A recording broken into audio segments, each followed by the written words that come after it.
నమస్తే, welcome to KK news. నేను Sridevi. Cinema పరిశ్రమకు అనుకూలమైన ప్రభుత్వాలు ఏర్పడ్డాయి. తెలంగాణలో కాంగ్రెస్ ప్రభుత్వం, ఏపీలో కూటమి ప్రభుత్వం ఉండడంతో సినీ ఇండస్ట్రీకి మంచి జరుగుతుందని ఆశిస్తున్నారు.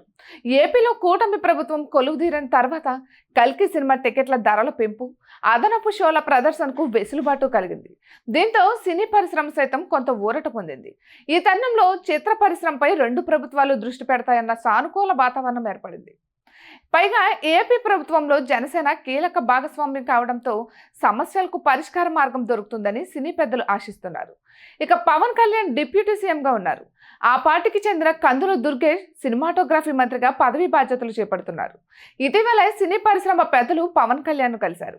సినిమాటోగ్రఫీ కందుల దుర్గేష్తో చర్చలు జరిపారు. త్వరలో సీఎం చంద్రబాబును కలిసి సమస్యలను విన్నవించనున్నారు. దీనిపై ఏపీ ప్రభుత్వం నుంచి సానుకూల నిర్ణయాలు వస్తాయని ఆశిస్తున్నారు. ఇటువంటి పరిస్థితుల్లో ఏపీ ప్రభుత్వానికి సంబంధించి ఏపీ ఫిల్మ్ డెవలప్మెంట్ కార్పొరేషన్ పదవికి డిమాండ్ ఏర్పడింది.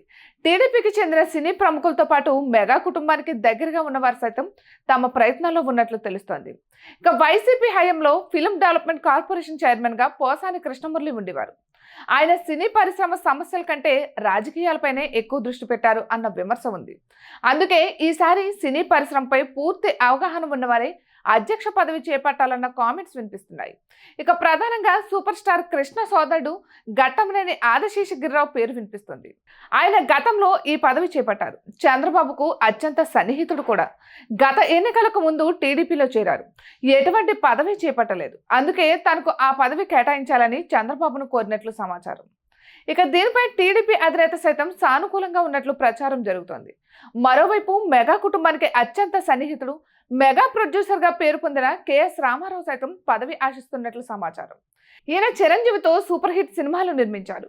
ఇటీవలే రామారావు సీఎం చంద్రబాబును కలిసి మాట్లాడినట్లు సమాచారం. అటు మెగా బ్రదర్ నాగబాబును కలిసి మద్దతు కోరినట్లు తెలుస్తుంది. ఈ విషయంపై నాగబాబు సైతం డిప్యూటీ సీఎం పవన్ కళ్యాణ్ తో మాట్లాడినట్లు ప్రచారం జరుగుతుంది. ఆయన కూడా సానుకూలత వ్యక్తం చేశారని తెలుస్తుంది.